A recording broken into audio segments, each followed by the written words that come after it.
Hoy, ho! Tingin! Wala po akong kasalanan! Kunin namin! Baka makaliw pa! Hoy!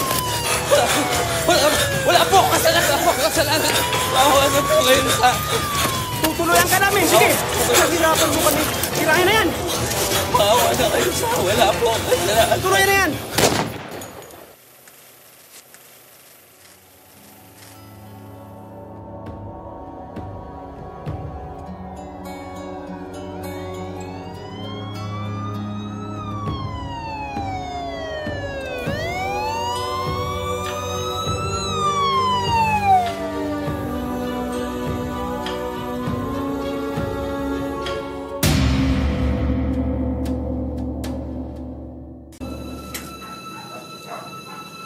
Oh, ano? Umpisahan na natin, ha?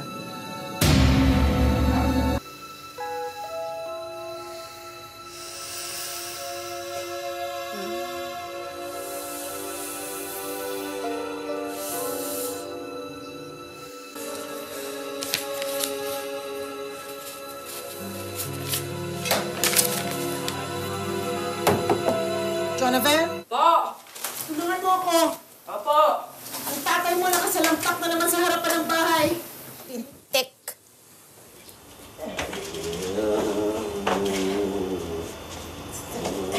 Ay! Ay! Ay! Pabigat talaga itong lintik ng tatay mo.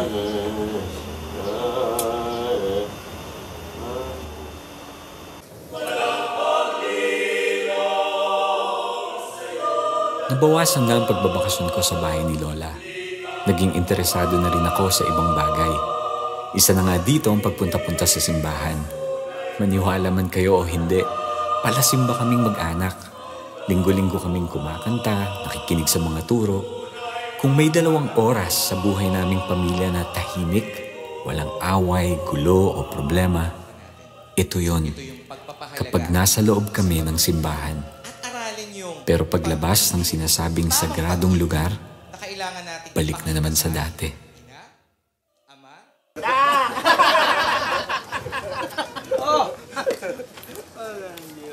Ang laki na pala ng inaano ko, pre. Mukhang dikit na dikit sa nanay. Baka naman maging dalagin din yan. Totoy, dapat paglaki mo, kayahin mo yung tatay mo. Paano Kapitin ng babae yan. Paano mangyayari yun? Laging nasa ilalim ng saya ng nanay niya. Magkamukha na nga sila, oh. Tigilan niyo nga yung anak ko. Kalulubog lang ng araw eh. Nagsusunog baga kayo. Habang lumalaki ako, hindi ako naging malapit sa tatay ko. Lasenggo at babaero. Yun lang ang pagkakakilala ko sa kanya. Habang pahirap ng pahirap ang buhay namin, palala ng palala ang bisyo niya. Naku, Jonaver, alam mo, tama talaga na ikaw yung ginawang leader ng youth natin. Hindi naman. Kaya lang ako ginawang leader kasi akong pinakamapapel sa ating lahat. Di naman. Talagang qualified ka. Galing mo pa ang singer eh. Isali ka kaya sa bagong kampyon? Bagong kampyon? Naloloko ko na ba? Alam mo ba na nagagaling ng mga sumasali doon? Lagi namin yung pinapanood eh, di ba? Oo nga. Lampaso mo silang lahat. Tingin nyo kakayanin ko? At ayok, kung sasali ako, gusto ko manalo ko. Okay, standby. Roll tape. 5, 4, 3, 2, cue. Sa suporta na rin ng aking mga kaibigan at ng nanay, nakapasok ako sa Grand Finals ng Ang Bagong Kampyon. At mapalad naman na nanalo ng 2nd place. Magmula noon, nag-iba na ang ihip ng hangin sa buhay ko. Naisip ko na gagamitin ko ang boses ko para makatulong sa nanay at sa mga kapatid ko.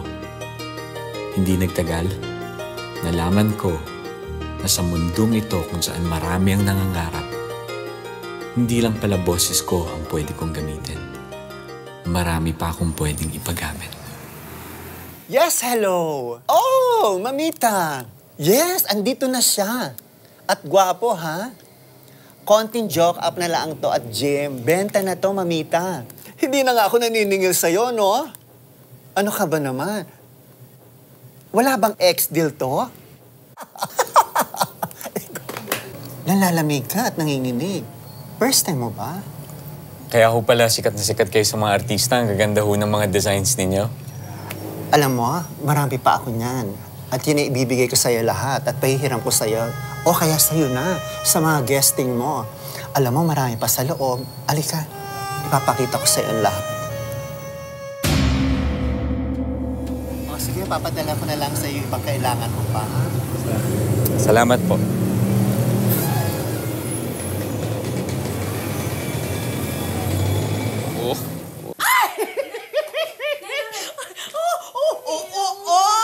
Ano yan? Ano yan? Anak, Ano? nasa wagas. Galing! Oh! Okay, ayos ah! Naging mailap ang tagumpay sa showbiz. Kahit na binigay ko na ang oras at buong pagkatao ko para doon. Hindi rin nagtagal at wala nang pumapansin sa akin. Napakarami namin sa mundong yon. Araw-araw may bago. Lahat gustong sumikat. Hanggang natuluyan na akong nawala ng trabaho. Nagpasya na lang akong kumanta sa isang bar.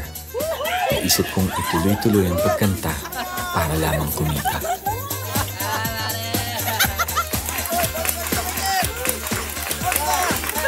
Good morning, Mami. Naku, Jonathan, grabe. Ang bagets pala ng mother mo. Kasi hindi ko nanay yan. Yun yung nanay ko. Ay, mother! Naku, ang bango-bango naman ang niluto mo. Wala akong niluto dyan. Dala yan ng kaibigan ko. Kaibigan? Naku, ang bait naman ng kaibigan mo. Patikim naman. Naku, nagugutom na nga ako. Ate Glo, balita ko meron daw hinahanap na singers dun sa Papuri ba yan? Oo. Nagkaroon ng announcement nung isang araw. Kumain ka. Naalala kita kasi alam ko magaling kang kumante. Kung gusto mo, mag-audition ka doon. Ano, di ba? Gusto ko nga, kaya lang medyo busy nga eh. Ano ka ba? Kailan ba to? Web? Bukas at saka sa Webes mag-start yung audition. Sel. Kaya kung gusto mo, sasamahan kita. Sige na, mag-audition ka na. Sige. Mula sa 700 na nakapila sa labas, naging 35 na lang kami. At sa pagpursige at pagdasal, umabot ako sa 8 mapalad na magre-recording para sa bagong album na ilalabas nila. 2 hours na tayo sa refrain na yan. 3 minutes lang yung kanta. Sige. Okay, same spot. Thank you. Sorry. Okay, one more time. Ang aking Diyos ay Diyos ng himala.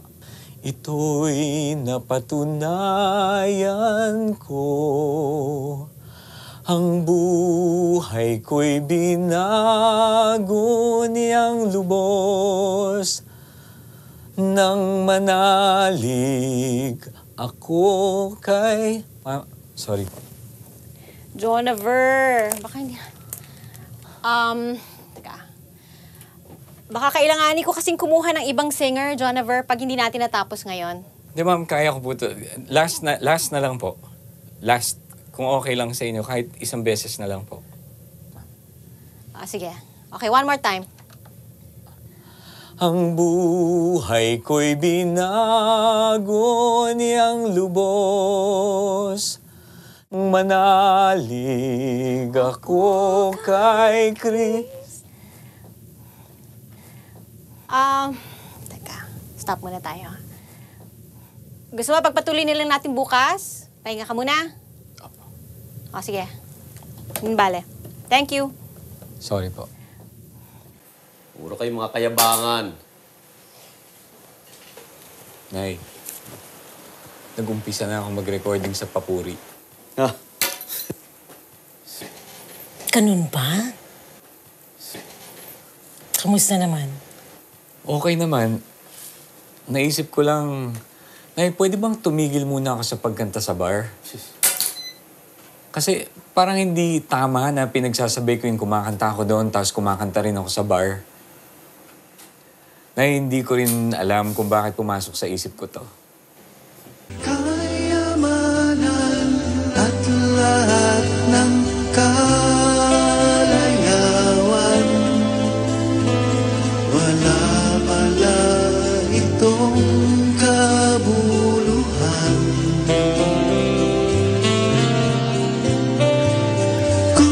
si Kristo ay wala pa sa iyong buhay,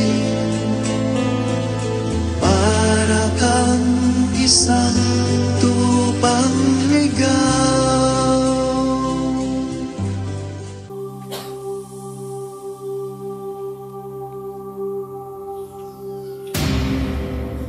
Ano na naman ka ta? Kailan ka pa nagsimulang magganyan? Hindi ka na nahiya. Ay, ano na naman yan? Ang tatay mo huling-huli ko. May kapulastagang ginagawa. Ang tanda-tanda na hindi na nahiya.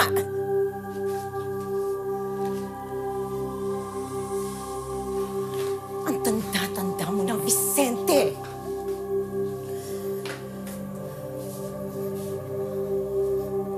Tayo naman! Hindi na kayo nahiya sa mga anak ninyo.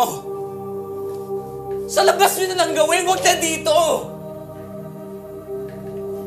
Hindi na nga kayo nakakatulong dito sa bahay. Wala na nga kayo masyadong nabibigay. Pabigat pa kayo!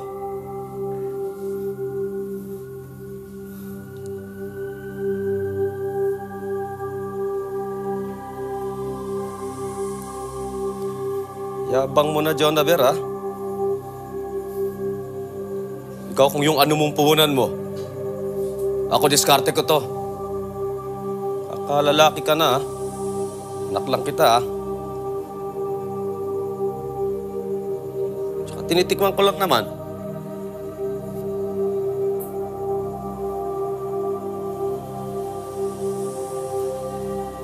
Kahit mas marami kang naipapasok na pera dito sa bahay na to. Tandaan mo, Jonaver, tandaan mo to. Marami akong ginawang mali. Pero hindi para sa sarili ko. Para sa inyo.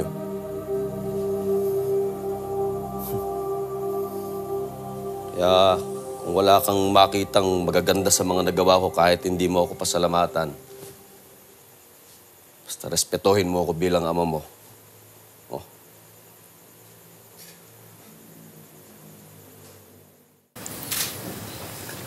Nay? Naisip ko lang. Sabi kasi nung kaibigan ko, alam niya kung saan kumukuha si tatay ng mga binibenta niya.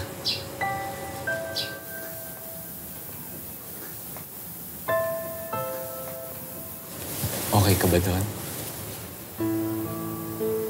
Sinabayan namin siya ng nanay. Pinasok na rin namin ang magulong mundong pinasok niya. Kaming tatlo, patas-patas na. Palaki ng palaki ang kita naming lahat habang painit ng painit ang mata ng batas sa amin.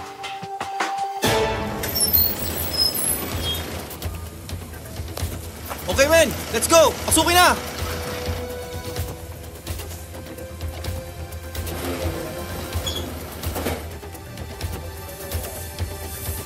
Walang kikilos! Walang tatakbo! Sa pisipin mo kami paliwanag! Wala po kayo! Ate!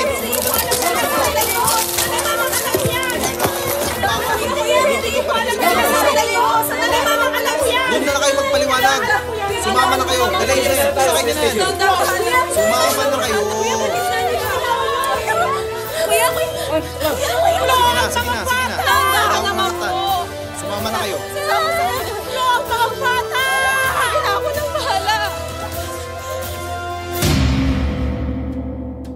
Saan ako pupunta pagkatapos ng lahat ng ito? Mas mabuti pa minsan na hindi mo alam kung ano ang tama kung ano ang mali. Dahil kahit saan ako magtago, may humahabol sa akin. Mga anino ng lahat ng ginawa kong mali. Hindi kailanman kayo pinabayaan ng Panginoon. Wala po akong kasalanan. Dali po. Wala po akong kasalanan. Kaya niyang isaayos ang wasak ninyong pamilya. At siya rin ang wawasak ng lahat ng inyong tanikala. Sir, basta tuloy lang po nila. Kasi wala naman po, sir. Labas po ako ito. Wala naman po akong kasalanan, sir.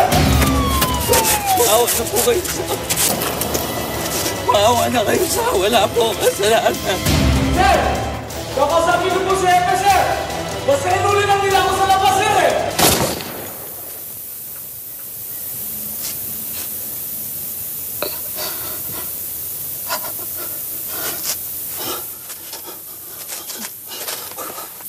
Sumusuko na po. Sumusuko po ako. Away po eh. Sumusuko na po. Kumakaway sa... Jennifer, kamusta ka na?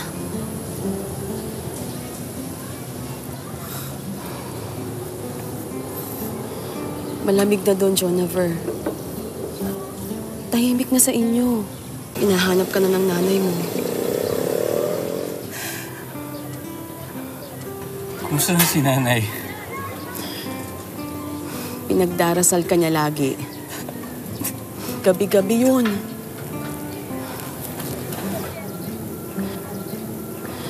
Umuwi ka na. Tsaka, nahuli na nga palang tatay mo. Nakakulong siya ngayon.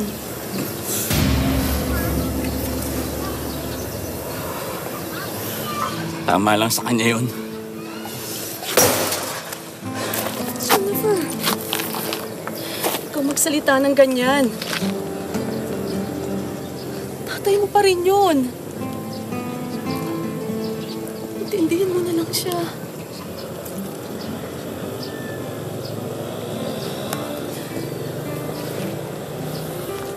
Yan. Ayan mo yan.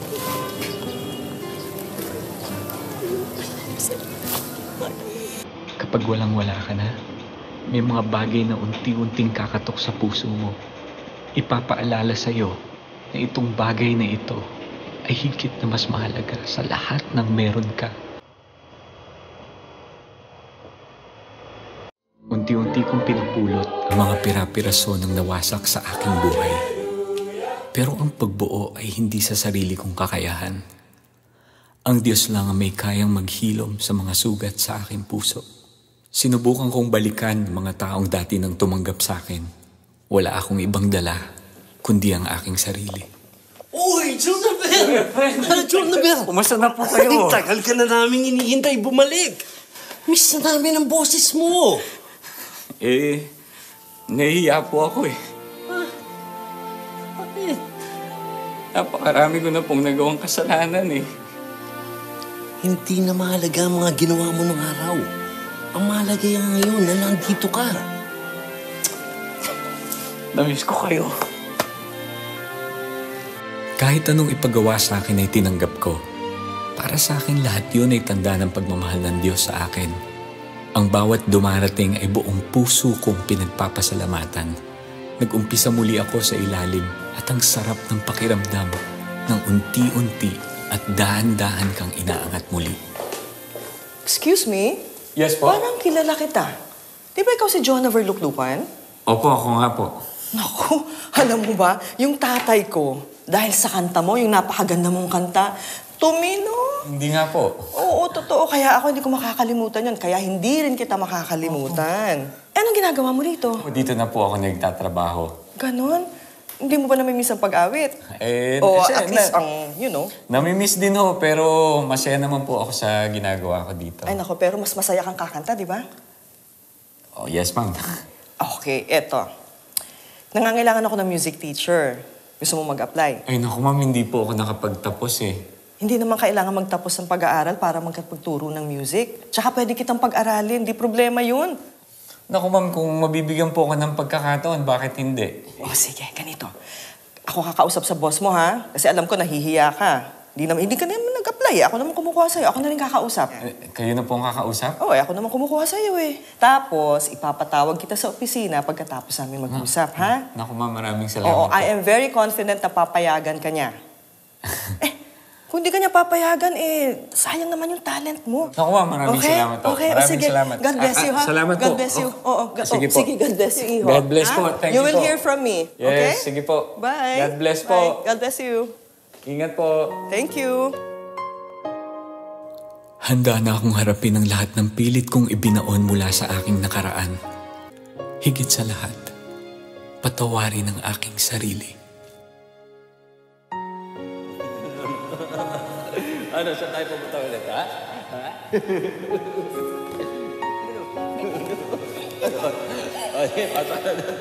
Hindi pa pala natapos ang Panginoon sa akin sa isang seminar na pinuntahan ko. Ang pagkalalaki ay pinagkakaloob, pinapasa. Siguro ilan sa ating mga magulang ay wala na, nagtatago. Ito ang dapat mong tandaan. Walang perpektong ama. Pero pwedeng maging isang mapagmahal at mapagpatawad na ama. Para makapag-umpisa ng may kalayaan sa landas ng isang pagiging tatay, kailangan mong patawarin ang amang nagkulang sa iyo. Ang mga lalaking nagturo sa iyo sa maling landas. Matutunan din sana nating patawarin ang ating sarili. Mariana, ang kalaw mo.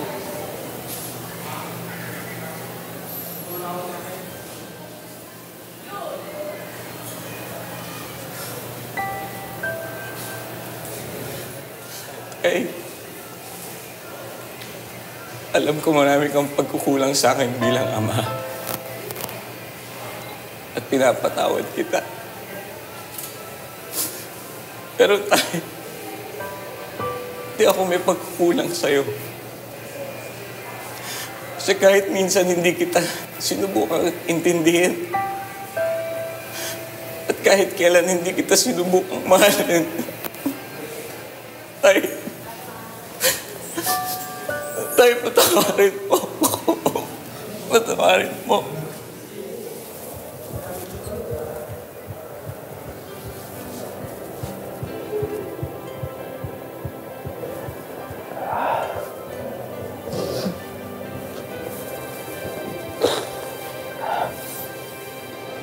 Anak.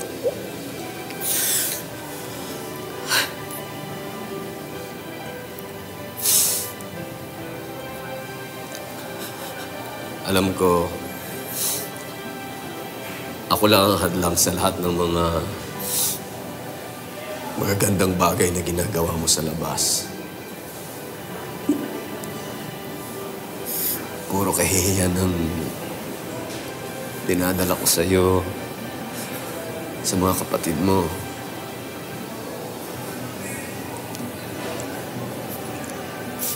Anak, patawarin mo ako. Huwag ka mag-alala, John Abel.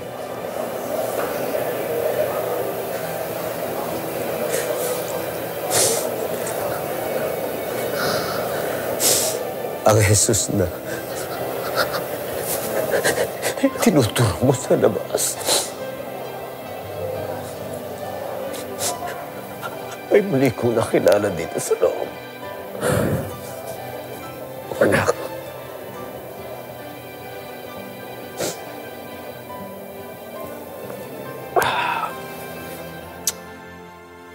Kapag hinayaan mong ang mga mapagmahal na kamay ng Diyos ang magbuo sa buhay mo, magugulat ka sa mga sorpresang kasama nito.